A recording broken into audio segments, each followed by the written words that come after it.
Imagine living your entire life taking only 12 baths? Not 12 baths a year.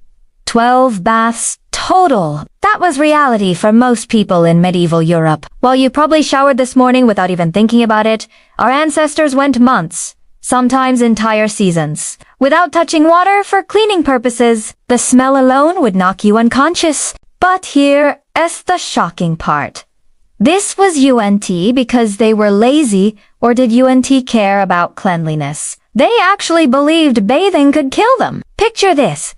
It's 1347, and you're walking through the streets of London. The stench hits you like a physical wall. Unwashed bodies, rotting teeth, clothes that haven't been cleaned in months. But everyone around you thinks this is perfectly normal. In fact, they think you're crazy if you suggest taking a bath.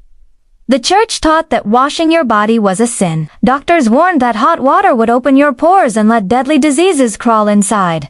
And the few people who did try to stay clean, they were often accused of vanity, pride, or even witchcraft. This isn't some exaggerated Hollywood version of history. This is documented fact from countless historical records, medical texts, and church documents from the medieval period. The average person in 1300s Europe bathed less frequently than we change our sheets. And the consequences were absolutely devastating. Entire cities reeked so badly that visitors would vomit just from walking through the gates. Disease spread like wildfire through populations that hadn't seen soap in months. The Black Death itself was partly fueled by these horrific hygiene practices. But why did an entire civilization abandon something as basic as washing? How did bathing go from a daily Roman tradition to a dangerous taboo? And what finally convinced people that maybe, just maybe, being clean wasn't going to damn their souls? The answers will shock you more than the smell of a medieval marketplace. Number 1, historical context. To understand this medieval madness, we need to travel back to ancient Rome. Romans were absolutely obsessed with bathing. They built massive public bathhouses that could hold thousands of people at once. The baths of Caracalla in Rome could accommodate 1,600 bathers simultaneously. These weren't just places to get clean. They were social centers, business hubs, and entertainment complexes. Romans bathed daily, sometimes multiple times a day. They had hot baths, cold baths, steam rooms, and even swimming pools. Wealthy Romans had private bathhouses in their homes, with sophisticated heating systems called They used olive oil as soap, scraped it off with metal tools called strigils, and finished with perfumed oils. Personal hygiene was a mark of civilization and social status. But then everything changed when Rome fell in for 76 A.D. The barbarian tribes that conquered Europe had completely different attitudes toward bathing. Germanic tribes like the Goths and Vandals viewed excessive bathing as weak and effeminate. They believed that dirt and grime made warriors stronger and more intimidating. The sophisticated Roman aqueduct systems that supplied clean water to bathhouses crumbled. Without proper infrastructure, maintaining large public baths became impossible. The knowledge of Roman engineering was lost as libraries burned and scholars fled. But the real death blow to bathing came from an unexpected source: Christianity. Early Christian leaders saw Roman bathhouses as dens of sin and moral corruption. These bathhouses had become associated with prostitution, gambling, and pagan rituals. St. Jerome declared that a clean body indicated a dirty soul. The church taught that suffering and discomfort brought you closer to God. If Jesus suffered on the cross, then surely a little body odor was nothing compared to that sacrifice. Monks took vows of uncleanliness, believing that washing was vanity and pride. St. Francis of Assisi called his body brother ass and refused to wash it. The dirtier you were, the more holy you appeared to be. By 600 AD, the transformation was complete. Europe had gone from a continent of daily bathers to a civilization that feared water. The fall of Rome didn't just end an empire.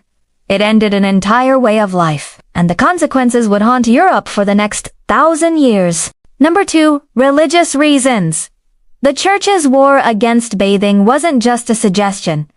It was a holy crusade. Pope Gregory the Great declared that bathing was a pathway to sin and moral corruption. He believed that when people gathered naked in bathhouses, they inevitably fell into temptation. The Church saw the human body as inherently sinful and shameful. Washing your body was considered an act of vanity, pride, and Saint Benedict wrote in his monastic rules that monks should bathe as little as possible. He specifically stated that healthy young monks should never bathe unless they were seriously ill. The dirtier you were, the closer you were to God's grace. Saint Agnes went 7 years without washing her face, believing it would preserve her purity. Saint Euphrosyne refused to bathe for 38 years straight. These weren't isolated cases.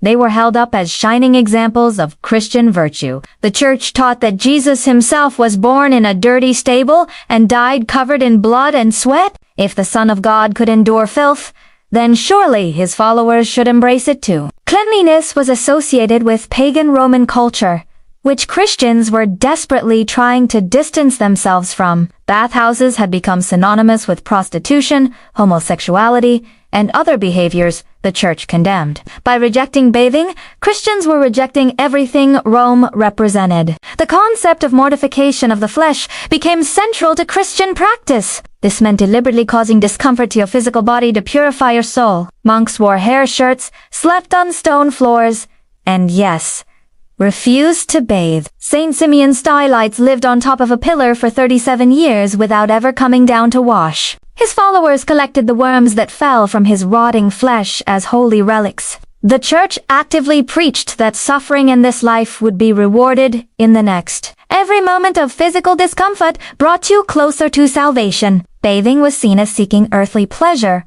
which was the opposite of spiritual devotion. Medieval sermons regularly warned that people who bathed too much were guilty of the sin of pride. They were accused of caring more about their appearance than their soul's salvation. The church even created specific prayers to resist the temptation of cleanliness. Bishops would excommunicate anyone caught frequenting public baths. By 800 AD, most public bathhouses across Europe had been shut down by church authorities. The few that remained were heavily regulated and required special permission to operate. This wasn't just religious preference.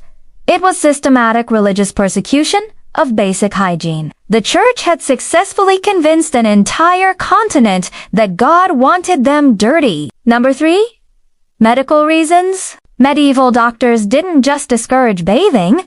They believed it was literally deadly. The medical establishment of the time was built on ancient Greek theories that were completely wrong. They believed in the 4 humors: blood, phlegm, yellow bile, and black bile. According to this theory, illness was caused by an imbalance of these bodily fluids. Hot water was considered extremely dangerous because it supposedly opened your pores. Once your pores were open, medieval doctors believed that diseases could crawl directly into your body. They thought the air itself was filled with invisible miasmas, poisonous vapors that caused plague and death. Bathing in hot water was like opening the doors and windows of your body to let these deadly vapors inside. The famous physician Arnold of Villanova wrote that baths corrupt the humors of the body. He claimed that hot water weakened the body's natural defenses against disease. Medieval medical texts warned that bathing could cause everything from fever to sudden death. The University of Paris medical faculty officially declared that public baths were dangerous to health.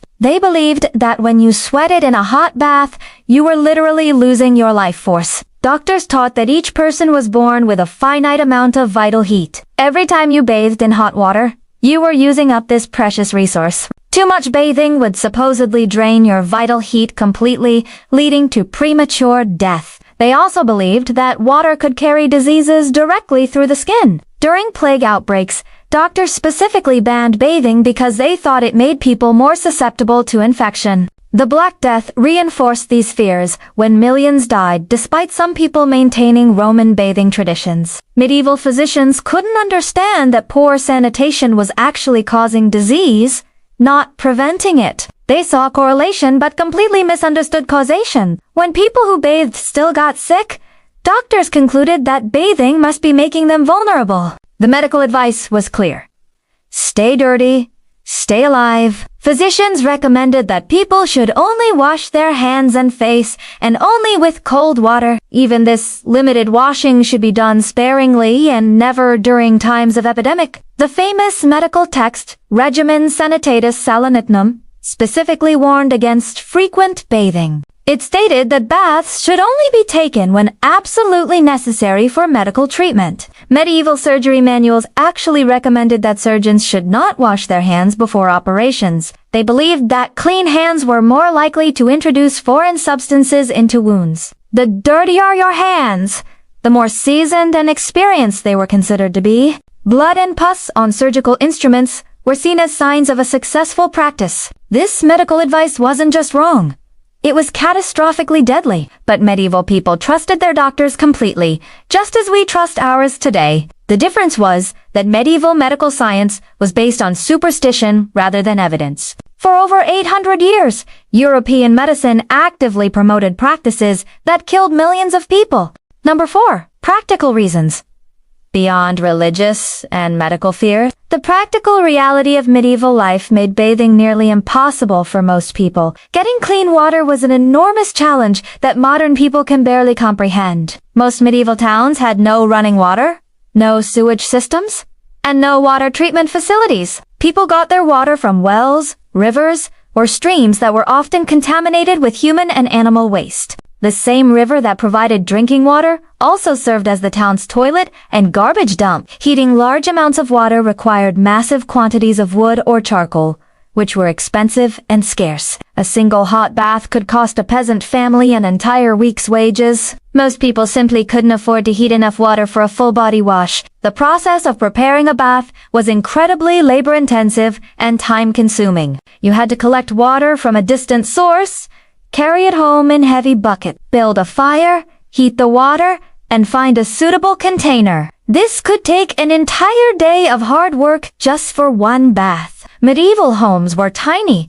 cramped spaces with no privacy and no dedicated bathing areas. Most peasant families lived in single-room houses with dirt floors and no windows. There was literally nowhere to bathe privately, even if you had the water and fuel. Soap was a luxury item that most people couldn't afford. The few soaps available were made from animal fat and ash, creating a harsh, caustic mixture that often burned the skin. Quality soap was imported from distant places like Castile, Spain, making it incredibly expensive. A bar of good soap could cost more than a month's food for a poor family. Most people used sand, ash, or rough cloth to scrub away dirt, which was painful and ineffective. Winter made bathing practically impossible in most of Europe. Houses had no insulation, no central heating, and often no glass windows. Taking off your clothes to bathe in winter could literally kill you from hypothermia. People wore the same clothes for months because washing and drying them was equally difficult. Wet clothes in winter meant death, so people chose dirt over freezing. The infrastructure for mass bathing had completely collapsed after Rome fell. Roman aqueducts were destroyed, abandoned, or fell into disrepair. The engineering knowledge to build and maintain these systems was lost for centuries. Medieval cities grew rapidly but without any planning for sanitation or water supply. Narrow, winding streets made it impossible to build large public facilities. Even wealthy nobles struggled with bathing logistics in their castles. Castle bathrooms were often just holes in the wall that dropped waste into the moat below, the same moat that sometimes served as the castle's water source. Servants had to carry heated water up multiple flights of stone stairs to fill a lord's bathtub. This required dozens of trips and several hours of work for a single bath. Travel was common in medieval times, but it made regular bathing impossible. Merchants, pilgrims, and soldiers spent weeks or months on the road with no access to bathing facilities. Inns rarely provided washing facilities beyond a basic wash basin. By the time you reached your destination, you were already accustomed to being dirty. The practical challenges were so overwhelming that most people simply gave up trying to stay clean. It was easier to accept dirt as a normal part of life than to fight an impossible battle against it. Number 5. Social class differences. The medieval bathing crisis was unequally distributed across society.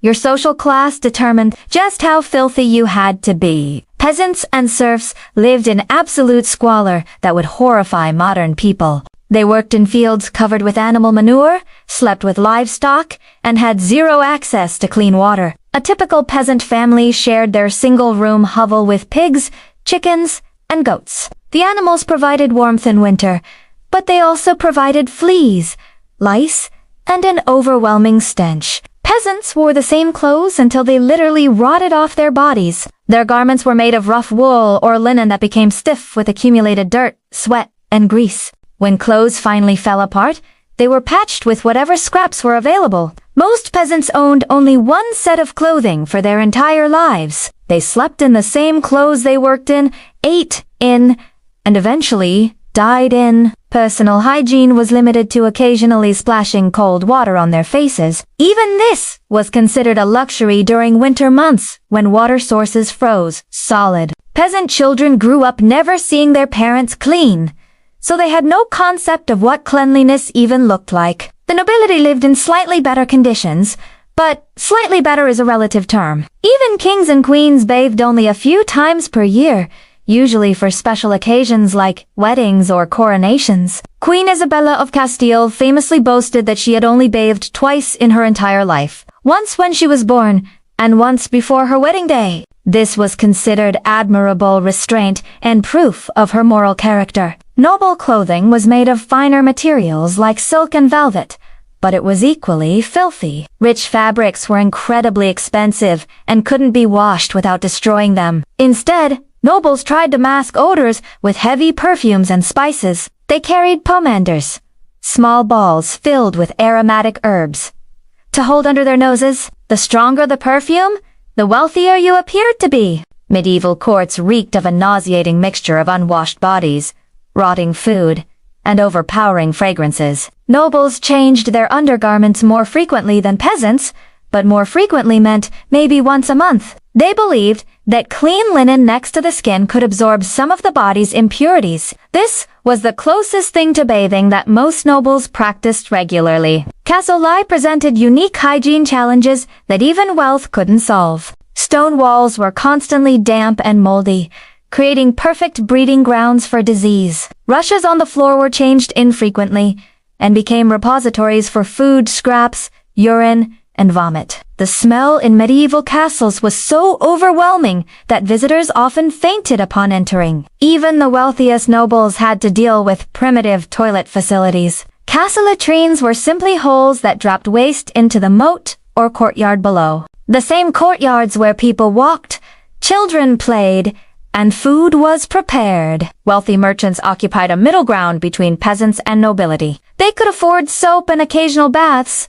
but social pressure kept them dirty. Being too clean was seen as putting on airs above your station. Merchants who bathed regularly were often accused of trying to appear noble. This could result in social ostracism or even legal punishment for violating sumptuary laws. The church hierarchy maintained the same filthy standards as everyone else. Bishops and abbots were just as dirty as the peasants they preached to. This was seen as proof of their humility and spiritual devotion. The dirtier a religious leader was, the more holy they were considered to be. Even medical professionals, who should have understood the importance of cleanliness, remained filthy. Doctors wore the same blood-stained robes for years as a badge of their experience. The more gore on your medical garments, the more successful you appeared to be. Social class determined your level of filth, but nobody escaped the medieval dirt trap entirely. From the lowest serf to the highest king, everyone stank in medieval Europe. Number 6. Health impact. The consequences of medieval Europe's war against bathing were absolutely catastrophic for human health. Disease spread through populations like wildfire, killing millions of people who might have survived with basic hygiene. The Black Death of 1347 to 1351 killed between 75 and 200 million people, roughly 30 to 60% of Europe's entire population. While the plague was caused by fleas on rats, the unsanitary conditions made it spread faster and kill more efficiently. People covered in dirt and grime provided perfect breeding grounds for the fleas that carried the deadly bacteria. Unwashed clothing and bedding became reservoirs of infection that could harbor disease for months. Typhus, spread by body lice, became a constant companion of medieval life. Since people never washed their clothes or bodies, lice populations exploded unchecked. These tiny parasites carried typhus bacteria from person to person, causing massive epidemics. Entire armies were wiped out by typhus before they ever reached the battlefield. The disease was so common that it was simply accepted as a normal part of existence. Dysentery and cholera thrived in the filthy conditions of medieval towns and cities. Human waste contaminated water sources because people had no understanding of sanitation. The same wells that provided drinking water were often located near latrines and garbage dumps. Waterborne diseases killed more medieval people than wars, famines, and natural disasters combined. Skin diseases were universal in medieval Europe due to the complete lack of personal hygiene. Scabies, caused by tiny mites burrowing under the skin, affected virtually everyone. The constant itching and scratching led to secondary infections that could turn deadly. Ringworm, impetigo, and other fungal infections flourished on unwashed skin. People's skin became so thick with dirt and dead cells that it resembled leather more than human flesh. Open sores and wounds never healed properly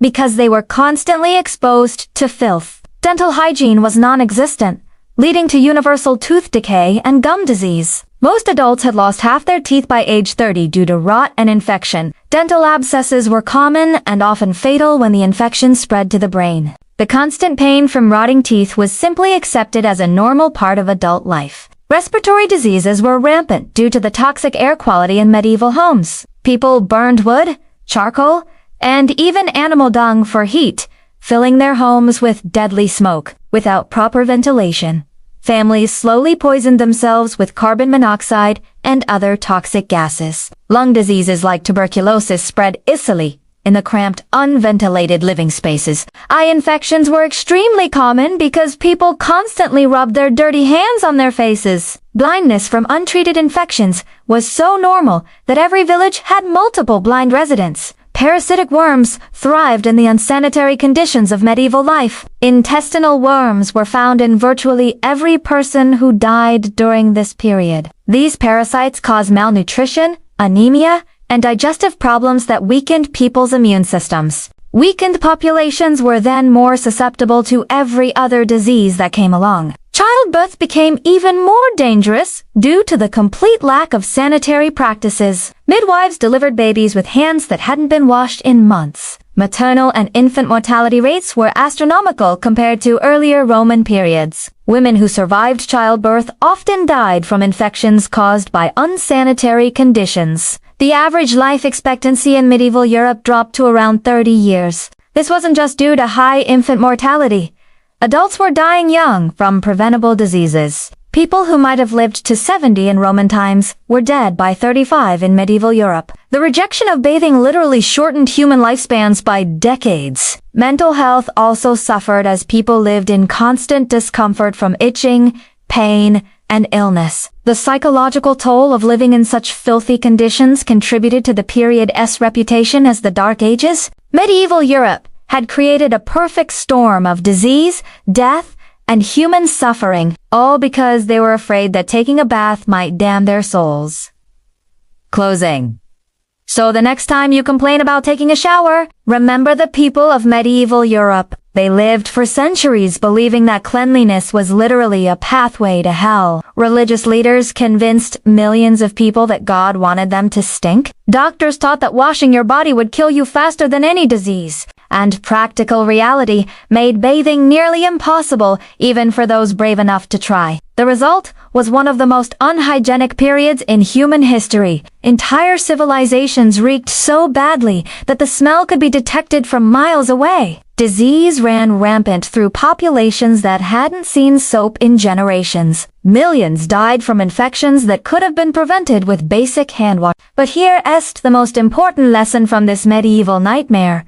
It shows how quickly human progress can be reversed. The Romans had figured out sanitation, public health, and personal hygiene over 1,000 years earlier. They built aqueducts, public baths, and sewage systems that wouldn't be matched again until the 1800s.